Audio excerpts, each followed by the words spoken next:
Good morning. Another beautiful day at Dimwood Forest.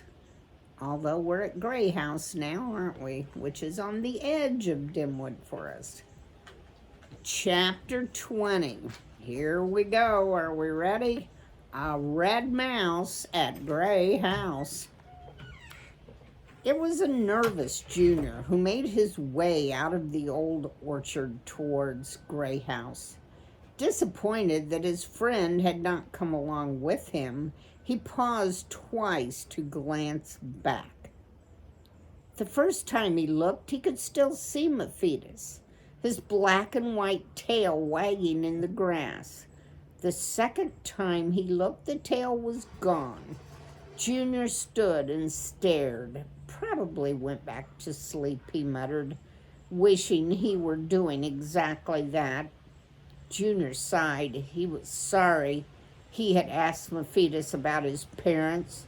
He had had no idea the skunk's parents were dead. He hoped Mephitis wasn't mad at him for asking. He looked down at himself. He was very red. Maybe, he thought, being bloody looking is not such a good thing. He rubbed his belly.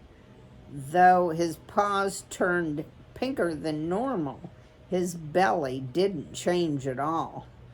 Junior flung himself down and rolled about in the grass. He remained red. Mama is going to kill me, Junior thought with increasing nervousness. Next moment, he decided his predicament was not his fault. If Poppy hadn't invited him, he would never have come to Gray House. It's all so dumb, was the phrase that kept running through his head. And if they see me with Mama, he thought as he continued on, they'll think I'm still a baby. Junior moved forward, only to pause and look back one more time. Still seeing no sign of Mephitis, the mouse pressed forward, eyes down, staring at his feet. When he finally did look to check his path, there stood another mouse directly in front of him. What's more, the mouse was staring open-mouthed at Junior. Junior came to a halt. Uh-oh, Mama's family. I think I'm gonna puke, he thought. Junior cast his eyes down and crouched close to the ground. He told himself to hide all emotions. The less I show them, he thought, the more invisible I'll be. Even so, he stole a look at the staring mouse and saw then that the mouse was younger than he. Junior felt better. Hey, hello, said the young mouse. Hello yourself, returned Junior. Who and what are you? The young mouse asked. He was staring wide-eyed at Junior. Junior frowned. I'm a mouse, he muttered. What do you think? He belched, only to be immediately sorry he had. What was always so funny with Mephitis now felt dumb. I sort of guessed you were a mouse, returned the youngster, but I never saw a red mouse before. What kind of mouse are you? Or are you just wounded? I'm a golden deer mouse. That okay with you? Oh, sure, it's great. No problem. Where do you come from? Junior waved in the direction of the forest. The forest? Yeah, Dimwood Forest, right. Wow, that's amazing. How come you're here? My old mouse used to live around here. Your mother? Yeah. What's her name? Poppy. Poppy? Shrieked the young mouse. You have a problem with that? Said a scowling Junior as he reared up on his hind legs and balled his paws into fists. You're saying your mother is Poppy? The Poppy? What's the big deal? Do you know her? Know her? Of course I know her. Everybody knows Poppy. She's famous. She is? Yeah, dude. Think of all the things she's done. What do you mean? Oh, come. For one thing, she fought Mr. Ocax. Who's he? You sure Poppy's your mother? I mean, you must be joking. You gotta know Mr. Ocax the owl, the one who was dictator over the whole area. Oh, yeah, said Junior, who had never heard the name before. That one. You gotta know how, all alone, your mother dueled him, one porcupine quill against all his talons and beak, and she won. The owl got killed, so we were all free. Then she found the whole other place for the family to live, new house, and she had this friend, a giant porcupine.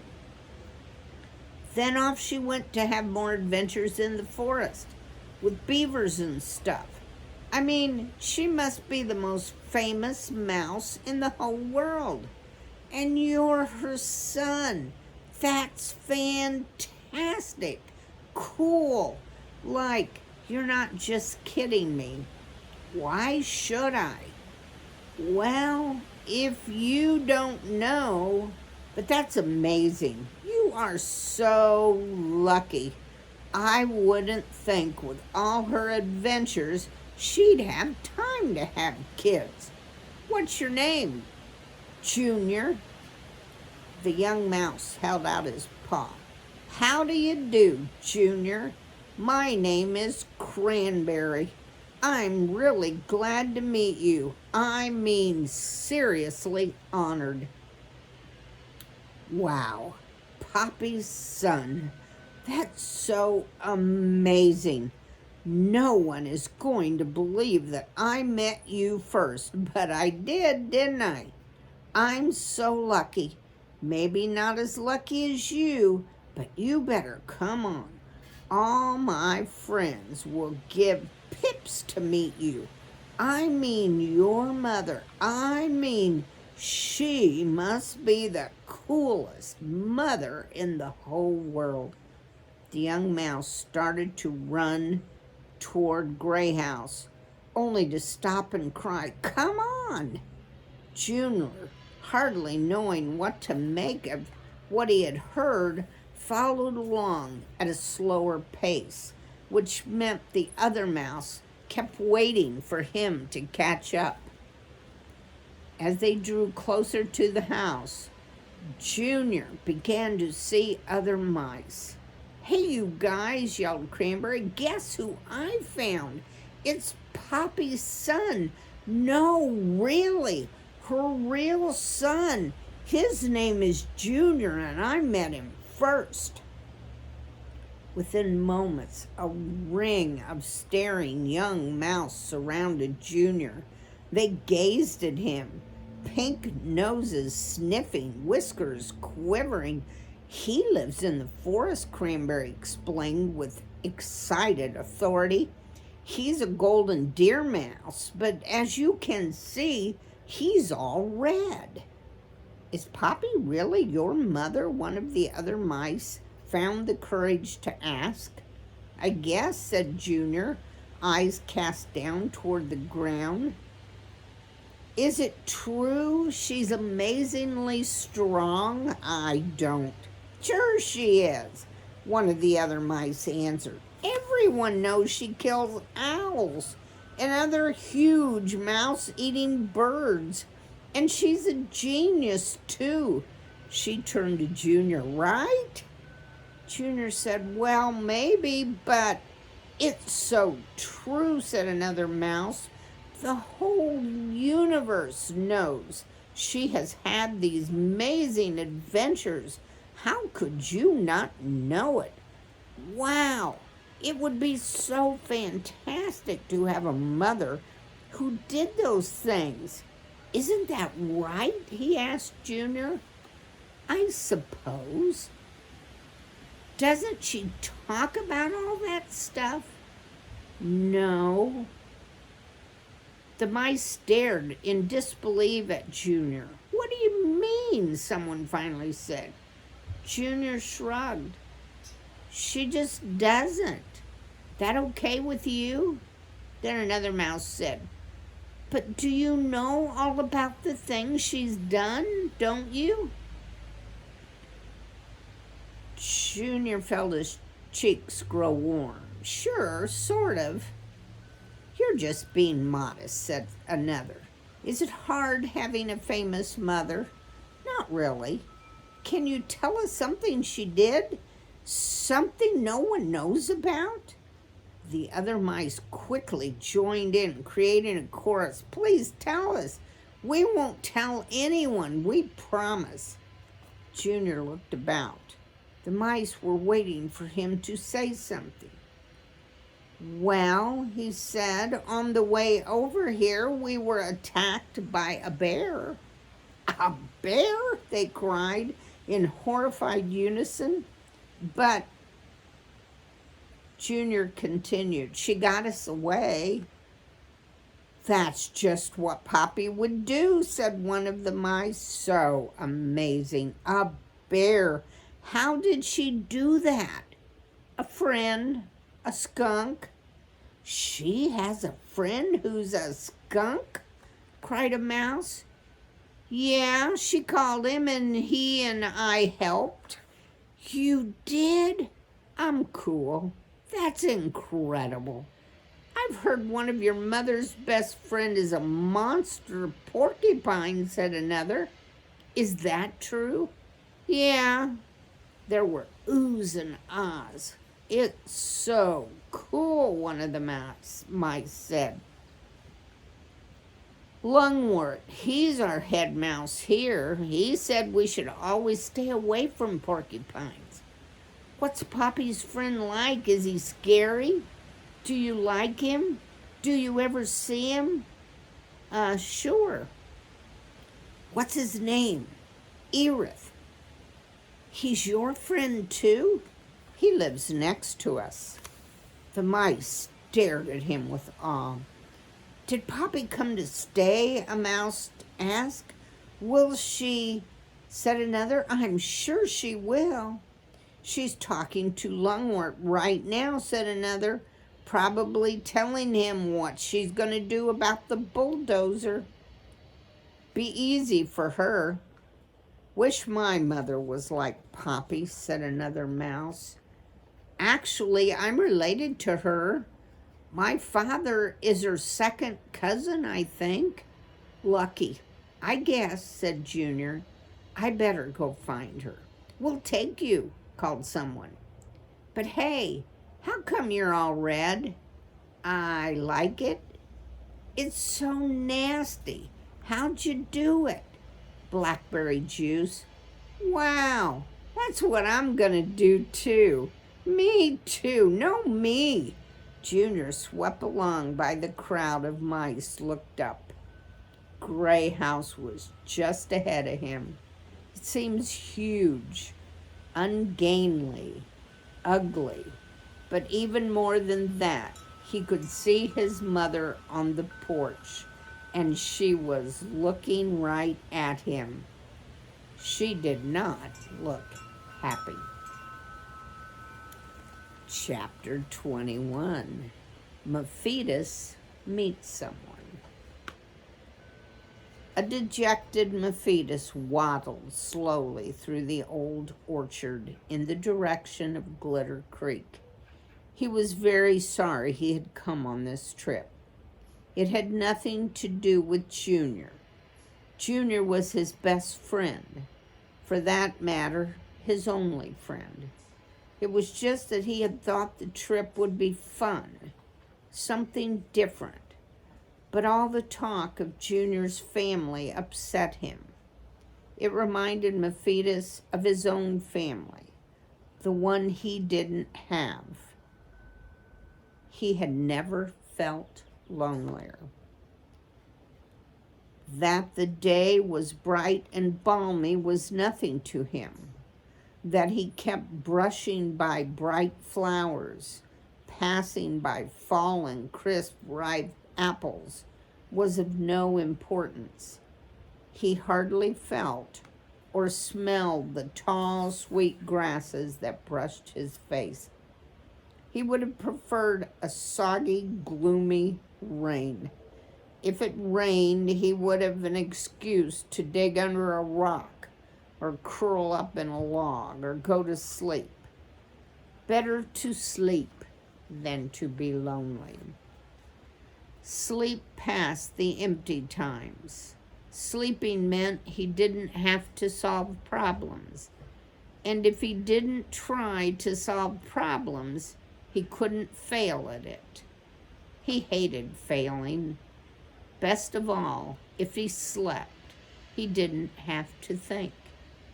He had done a lot of napping before he became friends with Junior, except Mephitis was not sleepy. He did feel badly that he had broken his promise to Junior about staying at Gray House.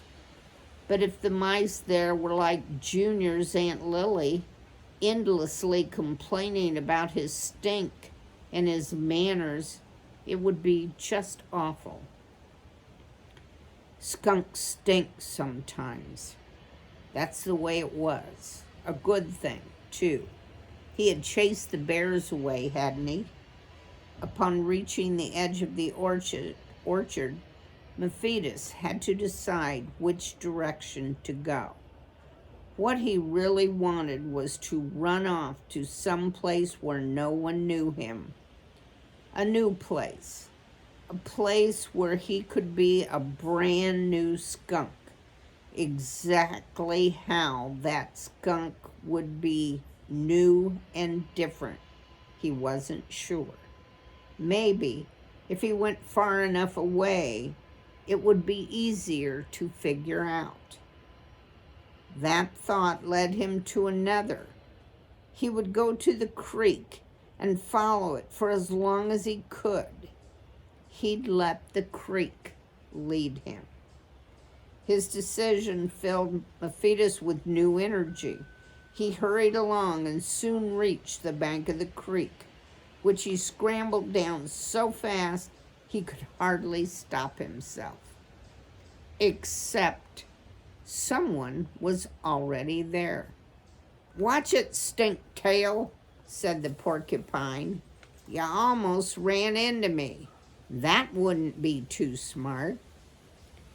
When Mephitis realized it was the porcupine who lived near Junior's place, he backed away. "Sorry," he murmured. "Didn't see you." "Try opening your eyes," muttered Erith. "I said I'm sorry," said the skunk. He wheeled about and snarled off down the side of the creek. "Hold it," cried Erith. Mephitis stopped. "Aren't you, by any crumb-covered chance, Junior's skunk friend, are you?" "What if I was?"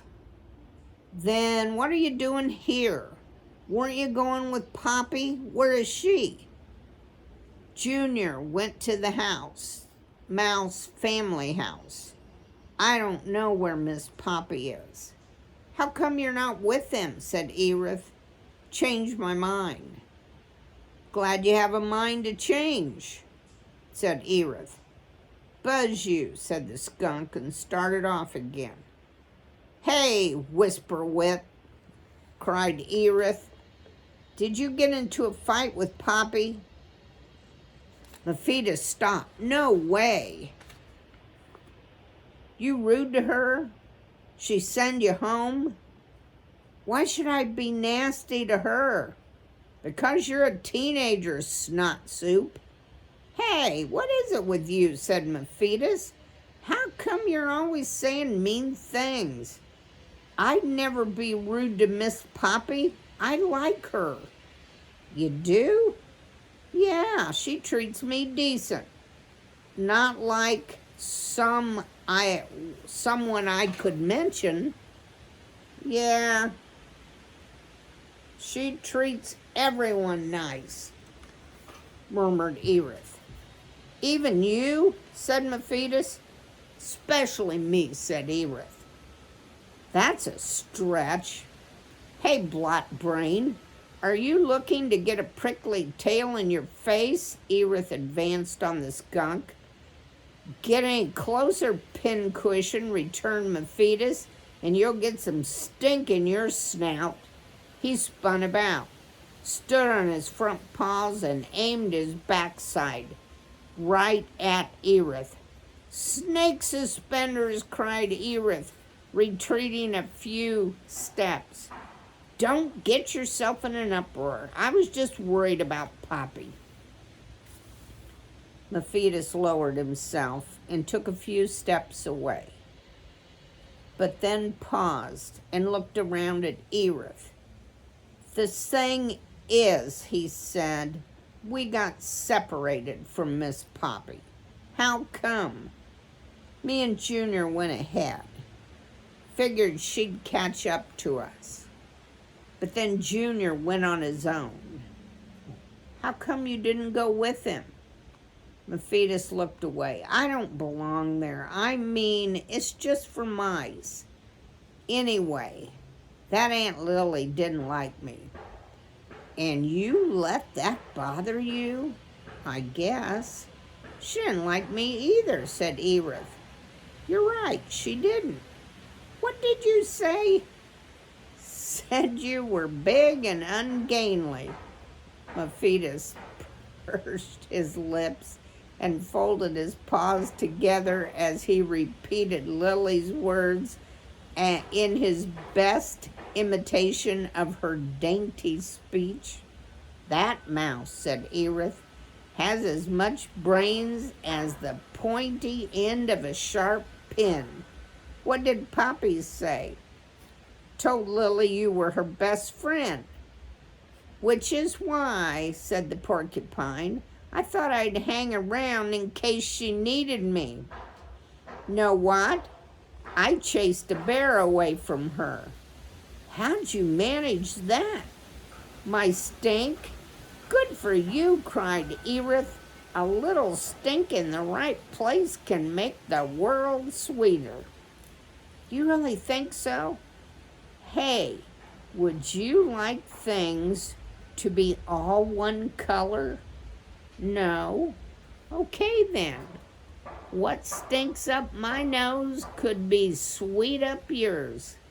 Mephitis grinned. Do you think I should stay around too? He asked. Erith stared at the skunk. Suffering spider slippers. Between my quills and your stench, isn't there much the two of us couldn't be chased off? Mephitis laughed. That's cool. Except I think we should get a little closer to that gray house. Keep an eye on things. You mean me with you? Said Mephitis. Depends on how choosy you are about friends, said Erith. Junior is always talking about you, about the things you say and do. Would you like to talk to me like that? Dolphin dandruff, there's nothing special about the way I talk. I talk to you the way I talk to everybody. What's your name anyway? Mephitis? Okay, Misfit, let's go. Yes, sir. Not sir, the name is Erith. Mephitis grinned. As side by side, the skunk and the porcupine started back towards Gray House. As they went, Erith talked, and Mephitis listened. Well, That was an interesting combination. That made me feel better about what's going on. I don't know how things are going at Gray House, but we'll see. Chapter 22, Poppy at Gray House. Poppy, standing next to Lungwort on the front porch, with Sweet Cecily and Lily close behind, looked out over the milling crowd of mice, wishing she knew where Junior was. Poppy made a movement to leave the porch, only to be restrained by Lungwort. "I need to make a speech," said Lungwort, "and you need to be here." "What sort of speech?" said Poppy. "I'm going to announce that you are about to become the new leader of our family." "Papa, please. I never said I would. I don't want to be. I don't live here. I have a family elsewhere. I'm going back home soon." "Nonsense," said Lungwort. "We'll work out the details later. I need to inform everybody that you're going to deal with the bulldozer." "Papa, I told you. I don't know what to do." Lily, who was standing right behind her, whispered, "Poppy, please don't argue with him. He'll only get upset."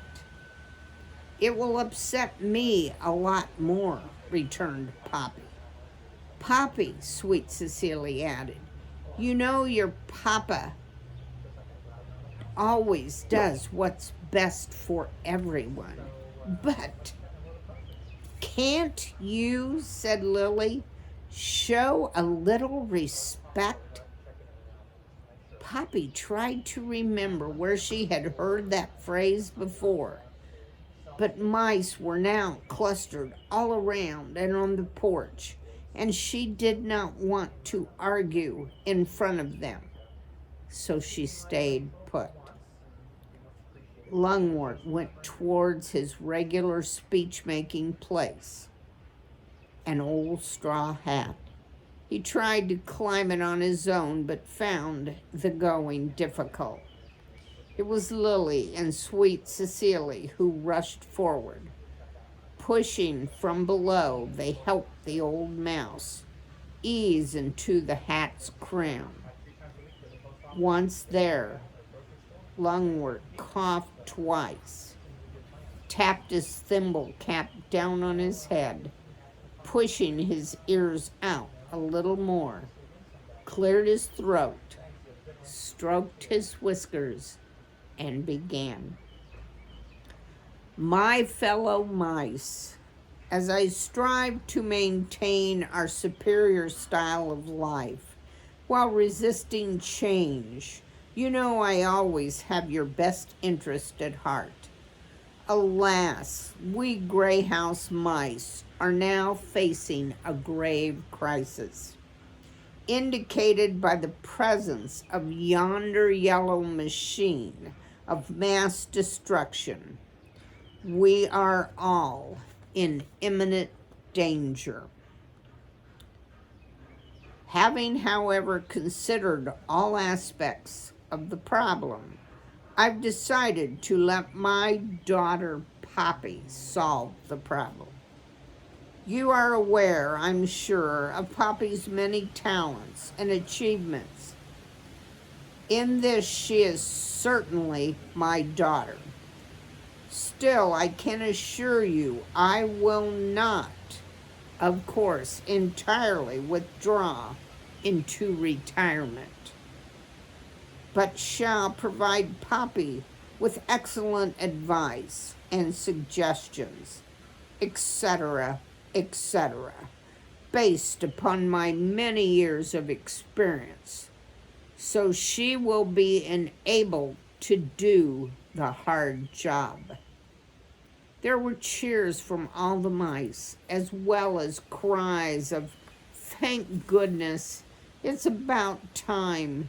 Change is what we need. Hooray for Poppy." Lungwort held up a paw to still the crowd.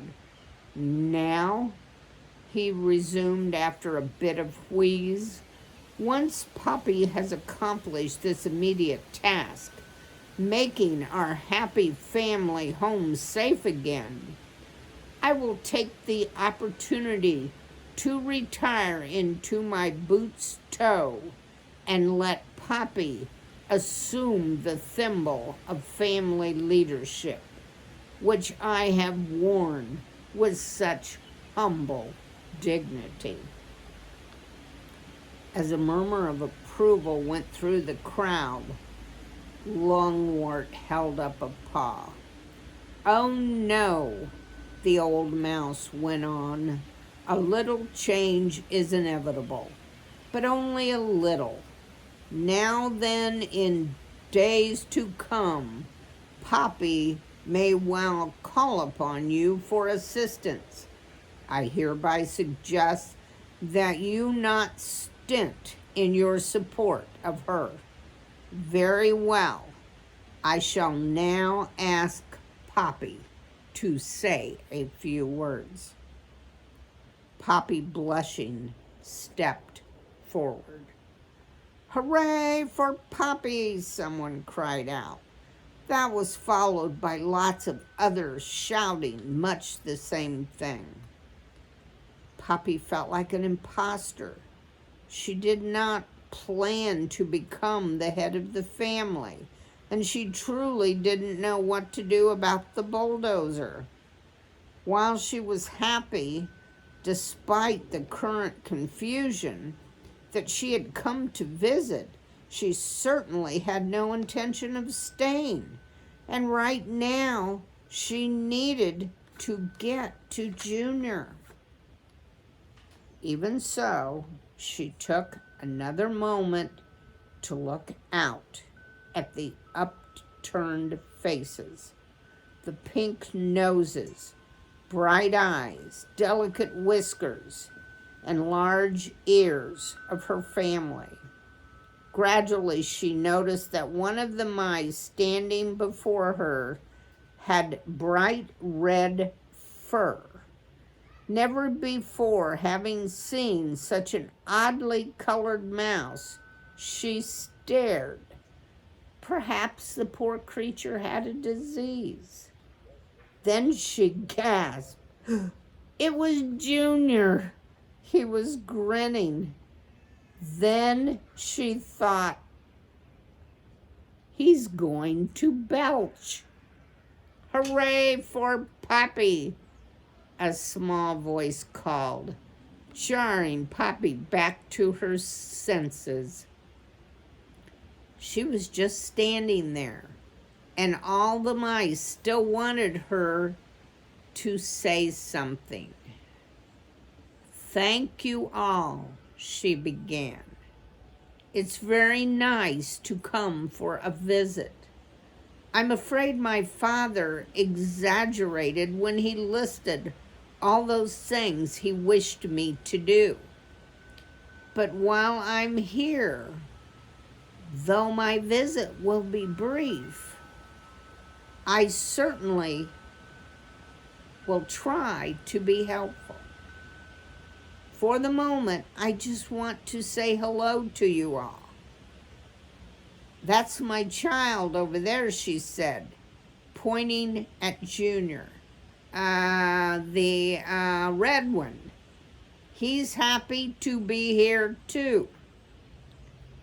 All eyes turned to Junior. Not knowing where to turn, he did a half shrug while offering up a shy smile. "We both thank you," Poppy concluded. There was a round of applause as Poppy came down the steps. Ignoring her father's cries of, "Poppy, we must confer right now," she made her way through the crowd toward Junior. As she passed among the mice, she was patted again and again while a variety of mice called, "Thanks for coming, Poppy." Sure great to have you back, Poppy. We need you, Poppy. You'll solve everything, Poppy. Poppy, hearing the remarks, wondered if they would have so much confidence in her if she knew she couldn't keep track of the whereabouts or the color of her own son. Well, that's the end for today. So I can't tell whether I think things are going better or not better at home. No one's rejecting Junior. In fact, they think he's pretty special just because his mom's Poppy.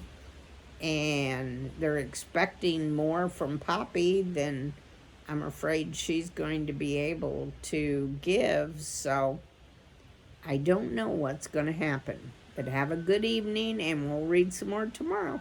Bye.